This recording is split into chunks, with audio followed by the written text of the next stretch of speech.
예, 월요일 묵상 시간입니다. 은혜 속에 담긴 하나님의 뜻을 바르게 하는 성도가 되자. 은혜 속에 담긴 하나님의 뜻을 바르게 하는 성도가 되자. 자, 이런 제목으로 이번 주간 2024년 마지막 주간이고 또 2025년을 맞이하는 이 주간 우리 묵상 함께 나누어 가겠습니다. 지난주 우리는 사도행전 9장에서 11장까지 전체를 보는 눈을 살폈는데, 사도행전을 읽어나갈 때 단지 이제 발생하는 사건과 그 안에서 벌어지는 그 놀라운 어떤 현상들에만 눈을 뺏겨서 오늘날 우리가 신앙생활을 할 때 그런 신비한 현상들을 어떻게 우리도 체험할 거냐, 뭐 어떤 것이 바른 현상이냐, 뭐 이런 거를 어떤 찾아내는 그런 것만 우리가 자꾸 이제 주목을 하게 되는 경우가 있는데, 그런 현상을 주목하고 주도하고 있는 분이 누구고 또 왜 이런 일을 지금 그 믿는 자들을 통해 이루어 가시는가 하는 거를 우리가 잘 분별하는 눈을 가져야 됩니다. 자, 그래서 그런 신비한 현상을 나타내고 있는 사람들이 하는 그런 간증들을, 그들의 고백을 잘 묵상하면서 분별을 하면 지금 이런 일을 누가 주도하고 있고 왜 이렇게 하는지를 우리가 발견할 수 있는 거죠. 자, 그래서 9장에서는 어떤 내용이었습니까? 이방인의 전도자가 될 사울을 예수님께서 직접 이제 준비시키시면서 예수님의 제자였고 성령의 임재를 가장 먼저 체험했던 그 베드로였지만 여전히 하나님의 진실한 뜻을 알지 못하고 이 유대인의 전통에 얽매여 살아오던 그 습관과 익숙한 고정관념을 깨어나기 위해, 그래서 이제 로마의 백부장 고넬료를 또 만날 수 있도록 그렇게 또 하시고, 그래서 이제 베드로를 요바에 머물게 하는 그런 이제 내용들이 나오죠. 그리고 10장에서는 베드로나 고넬료가 이제 각자 이제 환상을 봤던 거예요. 그래서 하나님 말씀대로 그 전체를 이해하진 못했지만 그 보여주신 대로 순종함으로 이제 서로 함께 만나게 돼요. 자, 그래서 고넬료는 설교를 듣다가 성령을 체험하고 그 세례를 받게 되고, 또 그와 만난 베드로와 그와 함께 갔던 할례받은 유대인들은 야, 이렇게 하나님이 주도적인 역사로 단지 유대인, 아브라함의 자손만이 아니라 열방의 모든 영혼들도, 이방인들에게도 그의 자녀로 부르시는 하나님의 그 마음이 있구나라는 걸 확실하게 확인시키시죠. 자, 그러면서 11장에서는 베드로가 이제 할례받지 않은 이방인을 만나고, 그러니까 로마의 백부장을 만나고 교제한 것, 이걸 가지고 새 언약의 성취의 첫 증인들이라고 할 수 있는 예루살렘 교회 성도들이 막 비난을 하는데, 베드로가 이제 자신을 인도하시고 역사하신 그 하나님의 그 일하심을 쫙 교회 우리 지체들에게 설명을 하게 되죠.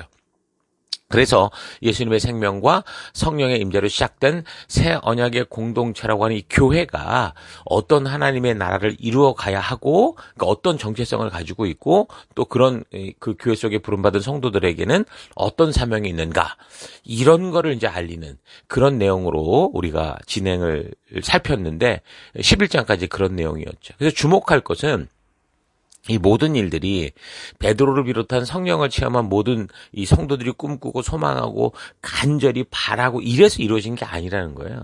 그 삼위일체 하나님께서 그냥 당신이 주도적으로 이 일을 행하고 이루고 계신다는 거죠. 그러니까 하나님 스스로 이 새 언약 공동체가 어떻게 이 땅에서 하나님 나라로서 살아가야 되는지를 보여주시는 거죠. 왜냐하면 그분이 창조주시니까.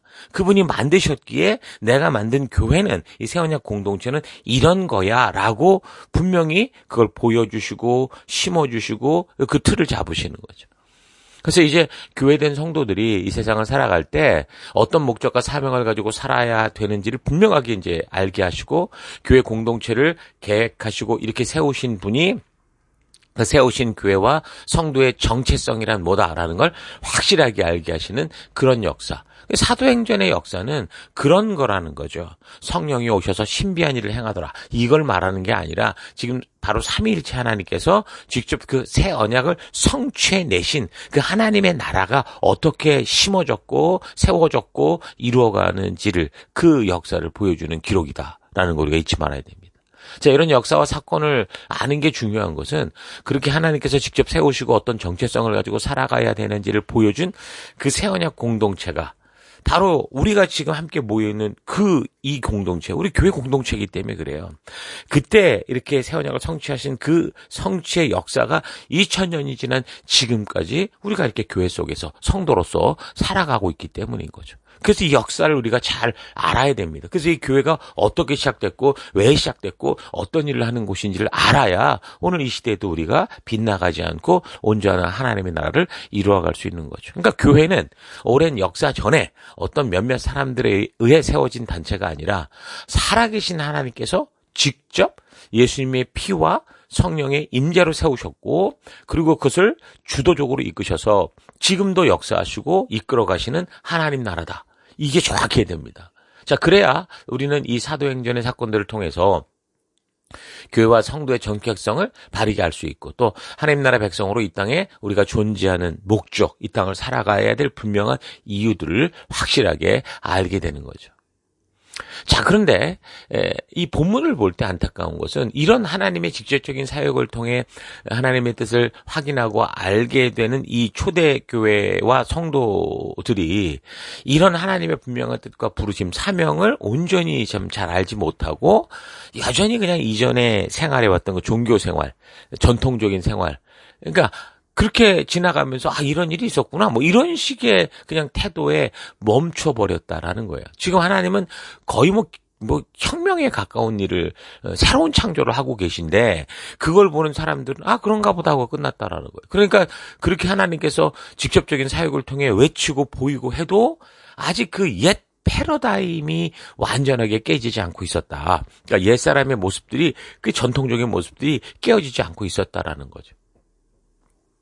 만약에 정말 이런 이 사건, 이 기적적인 사건, 하나님의 이런 혁명적인 사건, 정말 새로운 창조와 버금가는 이런 사건을 통해서 베드로를 비롯한 교회 지도자들이 분명한 하나님의 의도와 그 뜻을 알았다면, 그러니까 그동안 저들이 살아왔던 전통과는 달리 하나님께서 그의 몸된 교회에 온 세계 열방 사람들을 부르시고 계신다라는 이 하나님 나라의 이 온전한 뜻을 알았다면 앞으로 이제 열방을 향한 선교에 있어서 자신들이 이방인들과 함께 이제 어떻게 함께 이 하나님 나라를 이루어야 되고 그렇다면 우리가 이렇게 해나가자 뭐 이런 식으로 분명하게 교회의 하나됨과 그 사명에 대해서 확실하게 이제 우리가 역할을 규명하고 이제 하나님 이렇게 보여주셨으니 어떻게 나갈 것인가를 규명했어야 됐죠.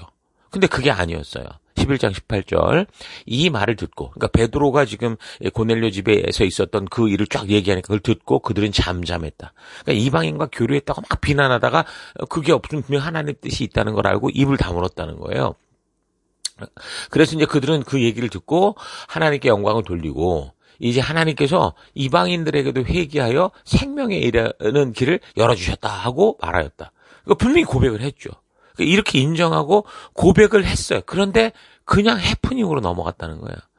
그동안 자신들이 굳게 믿어왔던 어떤 중요한 가치가 완전히 깨지는 그런 일이 생겼다면 이 충격받고 하나님이 성취하신 새언약 공동체, 이 교회가 도대체 어떤 정체성을 가지고 있는 거냐. 그렇다면 우리의 역할은 뭐냐. 이걸 살펴야 되는데 그게 아니었던 거죠. 그냥 확실한 어떤 결론 없이 그랬구나 하는 걸로 그냥 마무리되고 말았어요. 그래서 나중에 보면 사도행전 역사를 우리가 살펴가겠지만 이 베드로가 나중에 그 시리아 안디옥 지역으로 가서 거기서 이제 이방인들과 이제 교제하고 식사하고 막 이런 일이 있었어요. 근데 마침 그때 예루살렘에서 왔다는 어떤 지체들이 있었는데 그 지체들이 도착했다는 소식을 듣고 베드로가 그렇게 이방인들 안디옥 이 지체들과 교제하며 식사를 하다가 거기를 황급히 피해서 도망가 버렸어요. 외식하는 일이 벌어진 거죠. 그 바람에 함께 있던 베드로와 함께 있던 그 유대 사람들도 이렇게 휩쓸렸고 거기에 심지어 바나바까지 그런 베드로의 행동을 따라서 그 자리를 피해버렸던 거죠. 그래서 나중에 이제 후배 사도인 바울에게 바로 이 일 때문에 아주 크게 혼나는 일이 벌어지지 않습니까? 자, 그러니까 예수를 그리스도로 믿고 성령 하나님의 임재를 체험하고 그것을 통해 표적과 기사를 막 굉장한 걸 체험한다고 해도 그동안 살아왔던 전통적인 습관 가운데 있었던 이 태도들 그것이 분명 잘못된 거라는 걸 알긴 아는데 깨달았는데도 그게 쉽게 깨어나오지 못하는 게 사람들의 현실인 거죠. 그래서 우리가 은혜를 받을 때 그게 끝이 아니라 그 체험의 끝이 아니라 뭔가 이것을 통해 하나님이 뭘 말씀하시고냐 했느냐라고 하는 그 하나님의 진심을 바르게 알아야 된다라는 거. 그러니까 은혜를 받는 건 시작이지 전부가 아니라는 걸 기억해야 됩니다. 사실 초대교회와 성도들의 이런 문제는 우리가 살피고 있는 이 시대, 그러니까 초대교회 문제만이 아니에요. 오늘 우리가 살아가는 이 시대에도 흔히 나타나는 경우가 많죠. 그 증거로 오늘날 많은 교회 속에서 많은 교인들이 하나님의 은혜를 체험하는 일들을 단지 그냥 감격, 감정, 체험 이 정도로 받아들이고 이런 체험이 있어야 진정한 성도다. 이런 식으로. 그러니까 말씀대로 믿기보다 뭔가 느껴야 된다라는 그런 식으로 치우쳐 있는 오늘날 우리 교회들의 현실을 보면 알 수 있습니다. 그래서 그저 눈에 보이는 표적, 기사를 체험하려고만 할 뿐이지 하나님께서 그것을 통해서 우리에게 말씀하시는 이런 일들을 통해 우리에게 지금 우리가 누군지를 알게 하시는 그 전도자로서의 삶, 그러니까 증인된 정체성, 그러니까 교회와 성도의 정체성을 바르게 알고 그래서 그 부르심의 자리에 나아가는 그런 일에는 관심이 전혀 없어요. 그러니까 무슨 집회를 하든 뭐 하든 거기서 울었다, 뭐 뜨거웠다, 차가웠다 이런 얘기만 할 뿐이라는 거죠. 마치 지금 살피는 초대교회 이 그리스도인들처럼 엄청난 체험과 경험을 하지만 그런 현상을 통해서 우리를 온 세계 열방을 향한 증인, 열방의 제사장으로 부르시는 그 부르심의 자리로는 가지 않고 오히려 그런 현장에 순종하며 나아갔던 베드로 같은 이 사람들, 순종하는 사람들을 비난하고 그런 모습으로 그러니까 교회 안에서 그저 자기들끼리 좋고 편리한 공동체, 성 쌓는 교회가 되는 그런 일들이 얼마나 많습니까? 그러니까 하나님이 베푸시는 은혜는요, 진정으로 하나님께서 뜻하시는 바가 있고요. 그래서 우리가 반드시 깨달아야 하는 중요한 진리가 있다. 하나님 뭔가를 말씀하신다라는 걸 잊지 말고 이 받은 은혜를 통해 하나님의 진실한 뜻을 만나는 우리가 되어야 됩니다. 우리가 신앙생활을 한도에 하는 것도 아니기 때문에 꼭 은혜를 받는 축복이 아니라도 우리의 신앙의 삶에서 겪는 모든 성공과 실패의 일들을 통해 확실한 하나님의 뜻과 의도를 알고 그 말씀의 방향을 향해 나아갈 바를 배워야 되는 겁니다. 현재 우리가 살피고 있는 사도들의 사역이 있는 초대교회 초기 역사적 상황을 자세히 보면 사도들이라고 할지라도 복음과 진리에 대한 삶의 구체적인 방법에 대해서 아직도 온전하게 정리된 게 없는, 그러니까 아직은 상당히 불안한 상태라는 걸 우리가 볼 수 있죠. 그러니까 교회가 삼위일체 하나님의 주도하심으로 세워지는 그런 초기였기 때문에 사도들조차도 그러니까 현장에 있는 이 성도들조차 이런저런 실수도 하고 미흡한 것도 있고 또 오해도 많았던 걸 볼 수 있습니다. 근데 그래도 감사한 건 뭡니까? 이런 초대교회의 이런 미숙함, 심지어 목사격인 사도들의 이런 미숙함에도 불구하고 이런 실수 속에서도 이런 실수를 겪어가면서도 순종의 자리를 떠나지 않을 때 그때 하나님의 주도적인 이끄심을 통해 하나님의 진실한 뜻을 깨닫게 되고 하나님의 의도를 점점 바르게 알아가는 그러니까 바른 성장이 지속되고 있었다라는 거. 참 감사한 일입니다. 그러니까 우리가 실수하고 실패하고 넘어지고 자주 우리가 좀 이렇게 많은 그 미흡함이 있다고 해도 그래서 우리가 중요한 것은 항상 그 부르심의 자리, 순종의 자리에 있어야 된다라는 거 잊지 마십시다. 자, 이런 모습을 볼 때, 그러니까 우리 교회 속에서 우리가 함께 자라갈 때도 그렇다라는 거죠. 목사나 리더, 선배된 성도들의 어떤 완벽함을 보지 못하고 실수를 보고 미흡함을 봐도 비난보다도 함께 실수하고 함께 미흡하며 해도 계속 우리가 순종의 자리, 이 말씀의 그 부르신 자리에 함께 머무려고 하고 함께 고민하고 나누고 그래서 그렇게 배워가는 과정을 통해서 성숙한 교회와 성도로 자라가도록 해야 되는 거죠. 성도들은 이렇게 교회 속에서 함께 가까이 부딪히고 깎이면서 바르게 성장하는 겁니다. 한 가정이 왜 중요합니까? 그 가정 안에 부모와 또 조부모와 아이들이 함께 살아가며 여러 우여곡절을 겪어가는데 그러면서 서로 깎여서 자라가는 게 바로 이 가정 아니겠습니까? 그래서 성도들은 이렇게 하나님이 직접 준비하신 이 교회 공동체, 이 영적인 가정에서 벗어나면 바르게 성장할 수가 없어요. 결핍이 생기죠. 여러 가지 이유로 요즘에 가난한 성도라고 있죠. 교회 안 나가 이러는 성도들이 많이 나오고 있다고 하는데 그거는 이렇게 사도행전을 통해 교회가 어떤 것이다라고 하는 이 정체성을 바르게 알지 못하고 있는 결과라고 봅니다. 여러분 이전에 코로나 사태를 볼 때 또는 자신의 직업상 교회당으로 주일날 예배에 함께 모이지 못하고 영상으로만 이렇게 예배를 드려야 되는 그런 경우가 생길 수 있어요. 근데 교회에 대한 자신의 생각, 그 사도행전을 통해 보여주시는 교회, 하나님이 세우신 그 교회에 대한 다른 정체성이 있다면 우리가 비록 함께 모이지 못해도 그건 큰 문제가 되질 않아요. 그런데 교회당에 꾸준히 나오고 있다고 해도, 한 번도 안 빠졌다고 해도 하나님께서 지금 이 사도행전의 역사를 통해 우리에게 보여주고 계신 교회의 정체성, 성도로서의 이 정체성을 바르게 알지 못하면 그럼 뭐예요? 이 교회가 전부 자기만 위한, 자기의 종교를 위한, 자기의 어떤 그 기대를 위한 그런 것이 되고 말기 때문에 그런 믿음은 교회 당에 있는데도 미신이 되고 마는 거죠. 이사야서 1장에서 더 이상 하나님이 너희가 드리는 예배와 이런 집회들을 나 더 싫다, 더 이상 싫다, 받기 싫다, 보기 싫다 이렇게 하는 것과 마찬가지가 되는 거예요. 그냥 서로 그래서 교회에서 그냥 성경 지식이나 종교적 삶에 대한 정보만을 주고받는 그렇게 만약에 산다면 그건 교회라고 할 수 없습니다.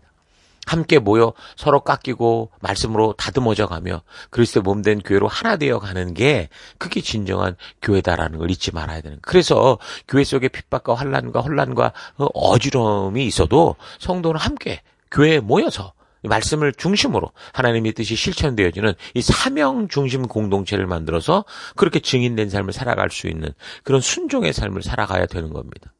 자, 이런 모습을 볼 때 우리도 교회 속에서 함께 이렇게 우리가 사역해 나가면서 리더나 뭐 선배된 성도들의 완벽하지 못한 그런 삶을 보고 미흡함을 봐도 어떻게 돼요? 비난하지 말고 우리가 함께 실수하고 미흡해도 계속 순종의 자리에서 함께 서고자 하는 그 전 과정을 통해 함께 자라갔으면 좋겠습니다.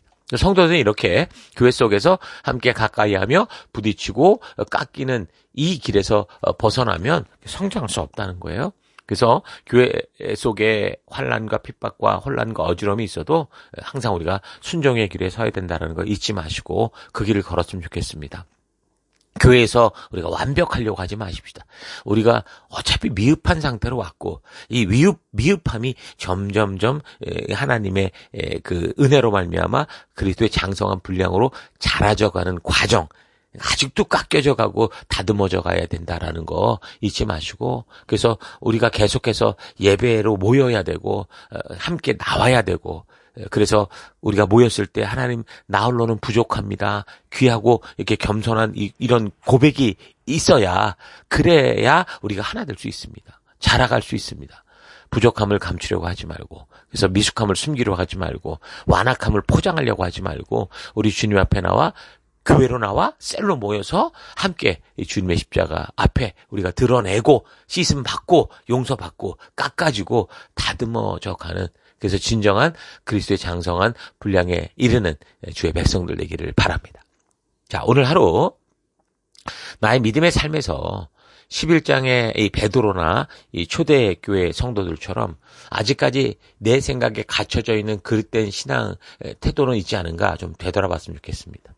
특별히 오늘날 많은 사람들이 극단적 개인주의 시대를 살아가면서 함께 살아가는 이 방법을 몰라서 교회 안에서 예수의 이름으로 함께 모이는 것을 어려워하는 경우가 있습니다. 어려워하면서도 바른 관계를 위해 노력하고 애쓰고 있으면 좋은데 이게 성장의 과정이니까. 그런데 그렇지 않은 경우가 많아서 오히려 그런 하나 되는 만남을 싫어하고 그래서 자꾸 이런 모여야 하는 모임에 대해 부정적인 말들만 하면서 삶이 바쁘다는 핑계로 그쪽 홀로 잘 사는 일에 늘 그렇게 집중하고 그런 일에만 익숙해져가는 일들이 많습니다. 그러면서 초대교회 성도들처럼 이것이 바른 신앙의 길이라고 그렇게 착각하게 된다면 그것은 참으로 스스로 함정에 빠져 있는데도 자신이 거기에 빠져 있는 것조차 모르는 것과 같은 거죠. 성령이 하나 되게 하신 것을 그래서 우리가 힘써 지켜내는 우리가 돼야 됩니다. 처음에는 잘 해내지 못할 거예요. 그러나 포기하지 않고 말씀의 그 반석 위에서 바른 관계로 나아가려고 하고 그 힘써 말씀을 따라 하나 되려고 한다면 그런 순종을 통해 그런 인내를 통해 하나님께서 놀라운 일을 이루어내시는 겁니다. 서로 깎여 하나 되어야 되는 이 불편한 관계를 회피하면 하나님이 거하실 성전으로 지어져 갈 수가 없고 늘 불편함 속에 살게 되죠. 그러나 불편한 관계를 통해 서로 신뢰할 수 있는 관계로 훈련해 간다면 한 몸 되어지고 그렇게 서로 든든하게 쌓여져 가는 돌담과 같이 이렇게 맞춰져 간다면 영원한 천국의 행복을 누리는 그런 삶이 될 것입니다. 우리의 삶에서 겪게 되는 실패와 성공을 통해 하나님의 뜻이 무엇인지 바르고 온전하게 깨달아 나의 옛사람의 습관과 태도를 가치들을 좀 벗겨내고 온전한 새 사람다운 가치로 변화되는 우리가 되십시다. 내 삶의 곳곳이 바로 그런 성장의 장소요. 내가 만나는 모든 사람이 성장을 위해 서로 깎여져 가기 위해 만나는 그러니까 하나님이 준비하신 상황이고 그런 사람들이다라는 거 잊지 않고 참된 믿음으로 끝까지 순종하며 승리하는 그런 주의 백성 되기를 주의 이름으로 축원합니다. 자, 오늘 하루도 힘내십시오. 잠시 기도하겠습니다. 하나님, 하나님의 사랑, 그 배려로 죽음의 자리에서 생명을 얻는 자리로 나왔는데 그 은혜를 모르고 그 하나님의 귀한 사랑을 전하지 않고 마치 베드로나 초대교회 성도들처럼 내 안에만 가지고 썩어가게 하는 그런 삶을 살아왔던 것 회개합니다. 주님이 주시는 은혜를 통해 하나님의 진심을 깨닫고 주님의 뜻을 분별하여 나의 옛사람의 습관적 가치를 솎아내고 우리 예수님의 은혜로 새롭게 새 사람의 가치로 바르게 변화되는 날마다의 삶이 되기를 원합니다. 불편한 관계를 두려워하지 않고 주 안에서 하나님의 말씀이라는 도구를 통해 신뢰하며 서로 사랑할 수 있는 관계들로 자라져가는 우리 교회, 우리 가정 되기 원합니다. 하나님께서 늘 우리 가운데 주시는 그 은혜 속에 담긴 하나님의 진정한 마음, 그 뜻을 온전히 깨달아가는 우리가 될 수 있도록 주님이 이끄시고 인도하시고 함께 하실 것 감사드리고 예수님 이름으로 기도했습니다. 아멘.